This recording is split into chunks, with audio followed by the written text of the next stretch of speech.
नमस्कार दोस्तों, आज मैं आपको नवरात्रि के 7वें दिन की व्रत की कथा सुनाने जा रही हूँ। माँ दुर्गा जी की 7वीं शक्ति कालरात्रि के नाम से जानी जाती हैं। इनके शरीर का रंग घने अंधकार की तरह एकदम काला है। सिर के बाल बिखरे हुए हैं। गले में विद्युत की तरह चमकने वाली माला है।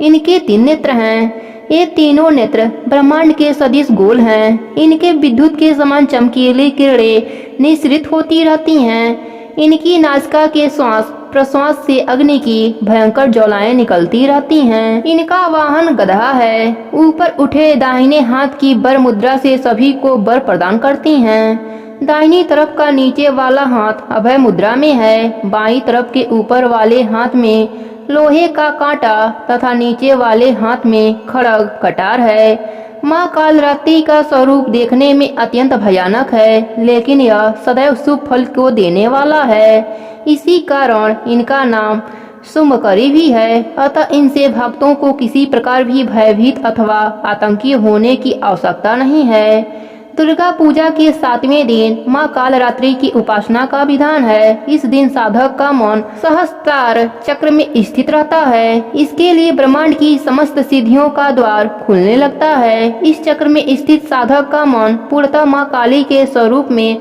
अवस्थित रहता है। उनके साक्षात से मिलने वाले पुण्य का वह भागी हो जाता है। उसके समस्त पापों विघ्नों का नाश हो जाता है। उसे अक्षय पुण्य लोकों की प्राप्ति होती है। माँ कालरात्रि दुष्टों का विनाश करने वाली हैं। दानव, दैत्य, राक्षस, भूत, प्रेत आदि इनके स्मरण मात्र से ही भयभीत होकर भाग जाते हैं। यह ग्रह बाधाओं को भी दूर करने वाली हैं। इनके उपासक को अग्नि भय, जल भय, जंतु भय, शत्रु भय, रात्रि भय आदि कभी नहीं होते। इनकी कृपा से वह सर्वथा भय मुक्त हो जाता है। माँ कालरात्रि के स्वरूप विग्रह को अपने हृदय में अवस्थित करके मनुष्य को एक निष्ठ भाव से उनकी उपासना करनी चाहिए। यम, नियम, संयम का उसे पूर्ण पालन करना चाहिए। मन, वचन, काया की पवित्रता रखनी चाहिए। वह शुभकरी देवी हैं। उनकी उपासना से होने वाले शुभों की गणना नहीं की जा सकती। हमें निरंतर उनका स्मरण, ध्यान और पूजन करना चाहिए। प्रेम से बोले कालरात्रि माता की जय हो। अब सुनते हैं दुर्गा सप्तशती के 12वें और 13वें अध्याय की कथा। प्रेम से बोले दुर्गा माता की जय हो। देवी बोली, देवताओं, जो एकाग्रचित होकर प्रतिदिन इन स्तुतियों से मेरा स्तमन करेगा, उसकी सारी बाधा मैं निश्चय ही दूर कर दूंगी। जो मधुकैटभ का नाश, महिषासुर का वध तथा शुम्भ निशुम्भ के संहार के प्रसंग का पाठ करेंगे तथा अष्टमी, चतुर्दशी और नवमी को जो भी एकाग्रचित होकर भक्ति पूर्वक मेरे उत्तम महात्म्य का श्रवण करेंगे, उन्हें कोई पाप नहीं छू सकेगा। उन पर पाप जनित आपत्तियां भी नहीं आएंगी। उनके घर में कभी दरिद्रता नहीं होगी तथा उनको कभी प्रेमी जनों के विच्छोद का कष्ट भी नहीं भोगना पड़ेगा। इतना ही नहीं, उन्हें शत्रु से, लुटेरों से, राजा से, शस्त्र से, अग्नि से तथा जल की राशि से भी कभी भय नहीं होगा। इसलिए सबको एकाग्रचित होकर भक्ति पूर्वक मेरे इस महात्म्य को सदा पढ़ना या सुनना चाहिए। यह परम कल्याण कारक है। मेरा महात्म्य महामारी जनित समस्त उपद्रवों तथा आध्यात्मिक आदि तीनों प्रकार के उत्पातों को शांत करने वाला है। मेरे जिस मंदिर में प्रतिदिन विधि पूर्वक मेरे इस महात्म्य का पाठ किया जाता है, उस स्थान को मैं कभी नहीं छोड़ती। वहाँ सदा ही मेरा सन्निधान बना रहता है। बलिदान, पूजा, होम तथा महोत्सव के अवसरों पर मेरे इस चरित्र का पूरा पूरा पाठ और श्रवण करना चाहिए। ऐसा करने पर मनुष्य विधि को जानकर या बिना जाने भी मेरे लिए जो बलि, पूजा या होम आदि करेगा, उसे मैं बड़ी प्रशंसा के साथ ग्रहण करूंगी। शरत काल में जो वार्षिक महापूजा की जाती है, उस अवसर पर जो मेरे इस महात्म्य को भक्ति पूर्वक सुनेगा, वह मनुष्य मेरे प्रसाद से सब बाधाओं से मुक्त तथा धन धान एवं पुत्र से संपन्न होगा। इसमें तनिक भी संदेह नहीं है।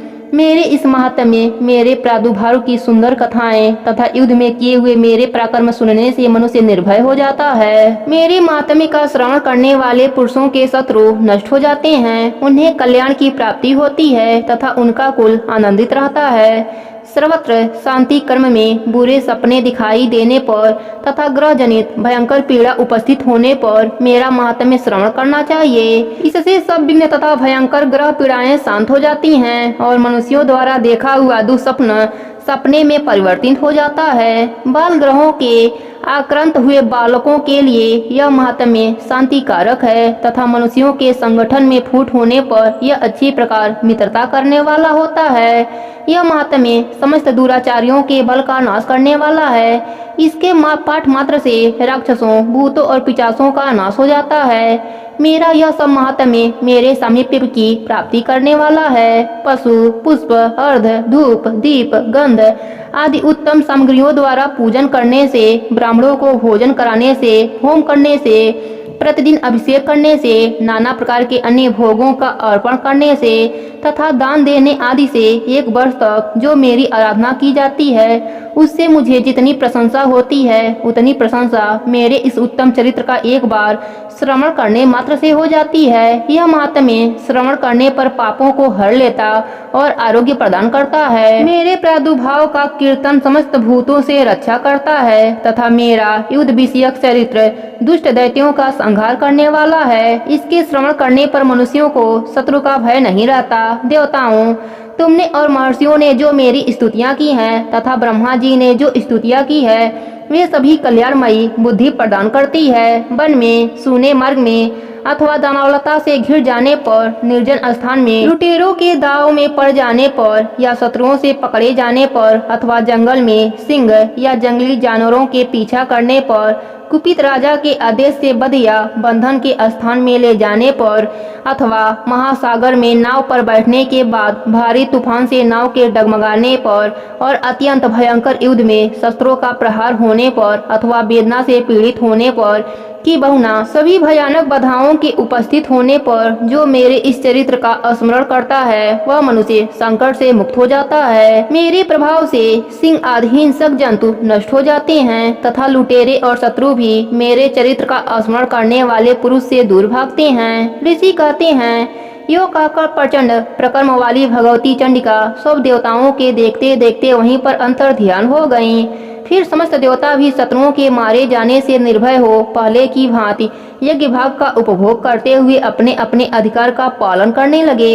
संसार का विघ्नस्व करने वाले महाभयंकर अतुल प्रकर्मी देव शत्रु शुंभ तथा महाबली निशुंभ के युद्ध में देवी द्वारा मारे जाने पर शेष दैत्य पाताल लोक में चले आए। राजन, इस प्रकार भगवती अंबिका देवी नित्य होती हुई भी पुनः पुनः प्रकट होकर जगत की रक्षा करती हैं। वे ही इस विश्व को मोहित करती हैं, वे ही जगत को जन्म देती हैं तथा वे ही प्रार्थना करने पर संतुष्ट होकर विज्ञान एवं समृद्धि प्रदान करती हैं। राजन, महाप्रलय के समय महामारी का स्वरूप धारण करने वाली वे महाकाली ही इस समस्त ब्रह्मांड में व्याप्त हैं। वे ही समय समय पर महामारी होती हैं और वे ही स्वयं अजन्मा होती हुई भी शिष्ट के रूप में प्रकट होती हैं। वे सनातनी देवी ही समय अनुसार संपूर्ण भूतों की रक्षा करती हैं। मनुष्यों के अभ्युदय के समय वे ही घर में लक्ष्मी के रूप में स्थित हो उन्नति प्रदान करती हैं और वे ही अभाव के समय दरिद्रता बनकर विनाश का कारक होती हैं। पुष्प, धूप और गंध आदि से पूजन करके उनकी स्तुति करने पर वे धन, पुत्र, धार्मिक बुद्धि तथा उत्तम गति प्रदान करती हैं। यहीं पर 12वें अध्याय की कथा समाप्त होती है। प्रेम से बोली दुर्गा माता की जय हो। अब सुनते हैं 13वें अध्याय की कथा।